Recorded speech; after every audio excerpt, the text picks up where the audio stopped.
Alright, selamat datang kembali dalam program saya, You Need to Know. Alright, saya percaya dalam program podcast ini saudara akan diberkati Tuhan karena hari ini saya mau berbicara, apakah orang Kristen boleh berdemo?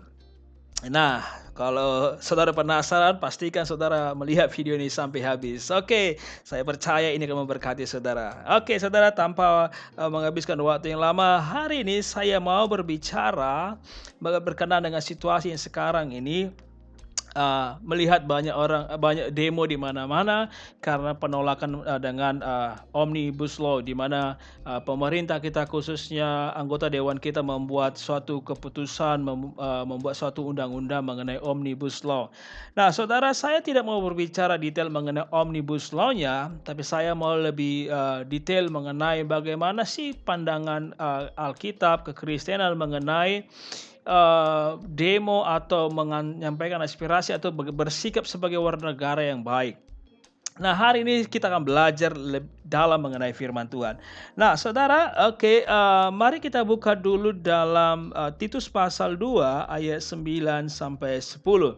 Nah, tapi sebelum itu saudara, saya mau saudara mengerti satu hal bahwa uh, dalam segala hal, firman Tuhan adalah dasar kita berpikir, dasar, paradigma kita, tolak ukur kita untuk menilai segala sesuatu. Itu sebabnya hari ini saya mau bawa saudara melihat ayat-ayat firman Tuhan, sehingga ayat-ayat firman Tuhan ini berbicara kepada saudara atau memberi saudara pengertian yang baru, insight yang baru, sehingga saudara, ketika melihat segala sesuatu, saudara akan melihat, "Oh, ini yang firman Tuhan katakan." So, karena ini sangat penting. Oke, nah mari saudara sebelum kita ke Titus, saya mau bawa saudara ke Roma 8 ayat 28. Nah, dikatakan di sini saudara bahwa kita tahu sekarang bahwa Allah turut bekerja dalam segala sesuatu untuk mendatangkan kebaikan bagi mereka yang mengasihi Dia, yaitu bagi mereka yang terpanggil sesuai dengan rencana Allah.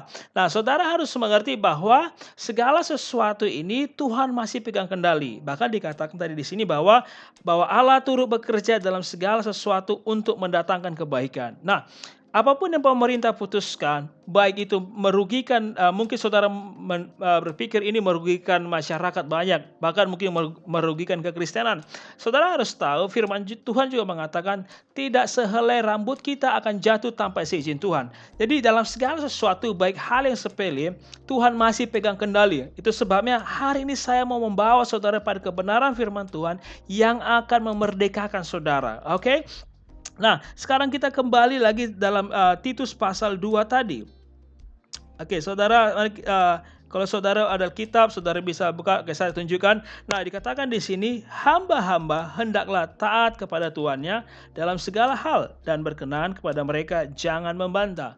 Nah, ini saya hari ini lebih khusus menghubungkan ini atau berbicara kepada teman-teman kaum buruh, karena hari ini yang ya, dikatakan bahwa yang paling dirugikan karena peluncuran atau pengesahan Omnibus Law ini adalah kaum-kaum buruh. Tapi saya tidak mau menyalahkan kaum buruh, saya mengasihi Anda-Anda sekalian dan itu sebab saya membuat video ini. Nah, dikatakan seperti ini bahwa hamba-hamba hendaklah taat kepada tuannya. Nah, pada saat ini memang konteks dalam ayat ini berbicara kepada hamba-hamba atau yang lebih cenderung kepada budak. Tapi ini pada konteks hari ini berbicara kepada para pekerja, ya, pada pekerja, baik yang bekerja pada satu perusahaan, pada satu bos, tuan, manajer atau apapun. Nah, hari ini firman Tuhan mengatakan hamba-hamba hendaklah taat kepada tuannya. Jadi sebagai orang percaya kita harus memiliki ketaatan.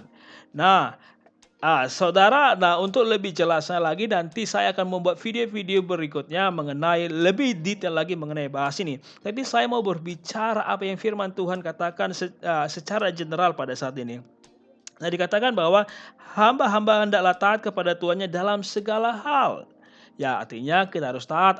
Kalau ya, hari ini pemerintah membuat suatu kebijakan atau undang-undang, ya kita harus taat. Kalau perusahaan kita membuat suatu peraturan, ya kita harus taat. Kenapa? Kembali lagi dalam Roma ayat 8:28, karena segala perkara Tuhan bekerja, saudara. Tuhan tidak akan mengizinkan kita sampai dipermainkan atau jatuh tergeletak. Percayalah Tuhan masih pegang kendali.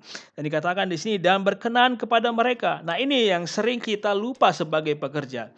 Kita hanya sering menuntut, aku mau ini, aku mau gaji besar, aku mau fasilitas ini. Tapi kita lupa, kita harus terlebih dahulu berkenan kepada pimpinan kita.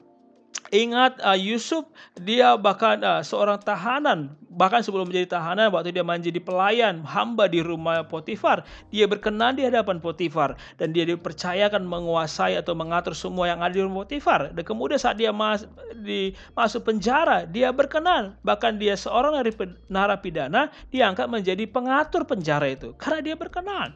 So, Yusuf tidak pernah merasa dizolimi, tidak pernah komplain, walaupun dia nggak ada salah tapi masuk penjara, tapi dia nggak komplain. Dia berkata, aku percaya bahwa Tuhan turut bekerja di sini. Nah, artinya kita harus mengerti bahwa Tuhan dalam segala hal Tuhan masih bekerja, dan dia selalu mendatangkan kebaikan bagi setiap orang mengasihinya. Dan buktinya Yusuf, semua yang dialami mendatangkan kebaikan. Akhirnya dia menjadi Perdana Menteri. Nah, kemudian dikatakan sih, jangan membantah. Firman Tuhan mengatakan, mengucap syukurlah dalam segala hal. Ingat, Paulus mengatakan mengucap syukur dalam segala hal, karena Tuhan masih pegang kendali. Nah, ini harus kita mengerti. Dan kemudian dikatakan jangan curang. Nah, saudara, sering kali kita melakukan curang dalam hal waktu. Ya, saudara bisa definisikan curang ini mungkin korupsi atau yang lain. Tapi sering kali kita lupa bahwa kita tanpa sengaja, baik sengaja kita curang dalam waktu. Mungkin sering terlambat. Ataupun mungkin saudara katakan, saya selalu tepat waktu. Saudara, kadang-kadang di tengah-tengah waktu jam bekerja, kita mungkin main handphone, main game, lihat sosial media, yang seharusnya sesuai job deskripsi kita harus bekerja dengan serius. Nah, ini juga kita harus mengerti. Jadi kalau kita melakukan segala sesuatu dengan baik, kita berkenan, saya percaya bos kita, pimpinan kita merasa senang. Ketika mereka merasa berkenan, pasti gaji, jabatan pasti akan naik. Saudara, saya pernah menjadi HRD, saya pernah menjadi manajer. I know how to be a manager. Saya tahu bagaimana cara pandang, cara melihat manajer itu, cara melihat HRD. Nah, saya nggak mau bicara lama di sana, tapi saya mau baca lebih dalam firman Tuhan saat ini. Jadi jangan curang, ya, jangan hanya menuntut. Kemudian tetapi hendaklah selalu tulus dan setia. Waktu saudara bekerja, saudara harus tulus dan setia. Jadi ini yang harus dilakukan. Ini level kita sebagai orang percaya, orang Kristen harus tulus dan setia. Supaya apa? Nah, ini perhatikan, supaya dengan demikian mereka dalam segala hal memuliakan ajaran Allah juru selamat kita. Artinya saudara, waktu kita bekerja, kita usahakan kita mempermuliakan Allah dimanapun kita bekerja. Dengan sikap kita, nama Tuhan dipermuliakan. Nah, saudara mau lanjut di ayat berikutnya, saudara, di 1 Timotius 6 ayat 1 dan 2 dikatakan seperti ini. Semua orang yang menanggung beban perbudakan hendaknya menganggap tuan mereka layak mendapat segala penghormatan.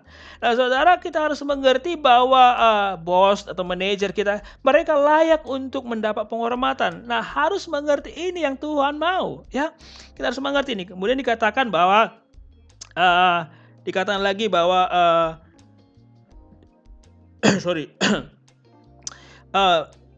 agar nama Allah dan ajaran kita jangan dihujat orang. Kembali lagi, supaya ajaran firman Tuhan, ajaran Tuhan tidak dipermalukan atau tidak dihujat orang. Sekali lagi saudara, apa yang kita lakukan ini untuk nama Tuhan dipermuliakan. Nah, ini tugas kita sebagai orang percaya. Dan kemudian dikatakan di ayat 2, saudara, kita lihat di ayat 2. Nah, jika tuan mereka seorang percaya, janganlah ia kurang disegani karena bersaudara dalam Kristus. Nah, saya pernah mendengar bahwa ada seorang anak Tuhan, dia seorang manajer, dan dia penuh dengan kasih, mengayomi karyawannya.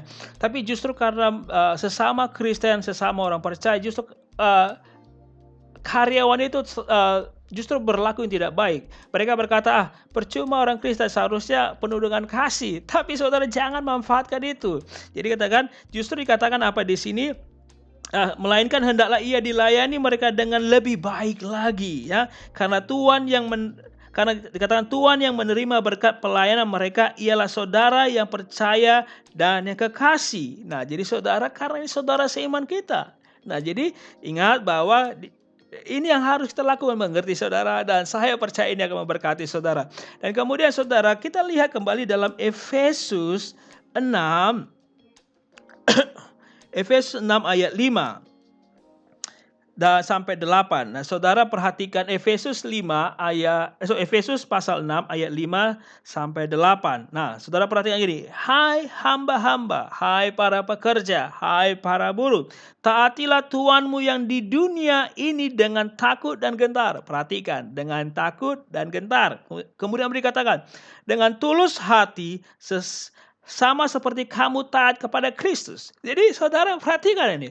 Jadi kita ini harus taat, harus mentaati Tuhan kita yang di dunia ini, baik itu bos kita, pemimpin perusahaan, pemilik perusahaan, bahkan pemimpin di bangsa kita, negara kita, kita harus takut dan gentar dan dengan tulus hati, saudara, bukan dengan terpaksa, sama seperti kamu taat kepada Kristus. Ingat saudara, bahkan di Alkitab mengatakan sama seperti Kristus. Nah, ini menarik saudara. Perhatikan di ayat berikutnya. Jangan hanya di hadapan mereka, alright? Jangan hanya karena dilihat bos atau dilihat CCTV, tapi dikatakan untuk jangan hanya di hadapan mereka saja untuk menyenangkan hati orang, tetapi sebagai hamba-hamba Kristus. Saudara dan saya sebagai hamba-hamba Kristus yang dengan segenap hati melakukan kehendak Allah. Jadi waktu kita taat kepada pemimpin, taat kepada pemerintah, kita melakukannya dengan segenap hati, dengan melakukan kehendak Allah. Jadi kita taat pada pemerintah, taat pada bos, taat pada peraturan, kita melakukan kehendak Allah. Saudara perhatikan, dan di ayat 7 dikatakan, dan yang dengan rela menjalankan pelayanannya. Jadi kita rela menjalankan pelayanan kita. Nah, saudara perhatikan, di sini katakan melakukan pelayanannya seperti orang-orang yang melayani Tuhan, bukan manusia. Nah, perhatikan saudara. Jadi waktu kita bekerja, waktu kita taat pada apa yang ada di peraturan di kantor kita, kita melakukannya seperti melayani Tuhan. Alright, bukan sekedar bekerja. Jadi kita bekerja, kita sedang melayani Tuhan.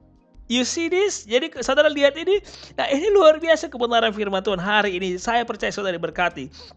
Dan kemudian di ayat 8 dikatakan, kamu tahu bahwa setiap orang, baik hamba maupun orang merdeka, kalau ia telah berbuat sesuatu yang baik, ia akan menerima balasannya dari Tuhan. Nah, saudara perhatikan, jadi balasannya itu dari Tuhan.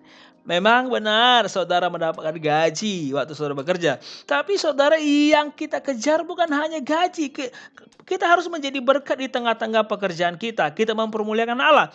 Karena upah kita menerima balasan dari Tuhan. Bukan dari manusia. Alright? Jadi kita bisa mendapat bonus. Yang pertama,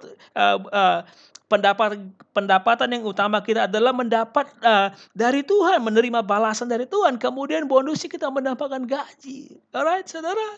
Saya percaya saudara ini video yang akan memberkati saudara. Jadi saudara sekasih dalam nama Yesus. So, sekarang pertanyaan, apakah kita layak untuk berdemo?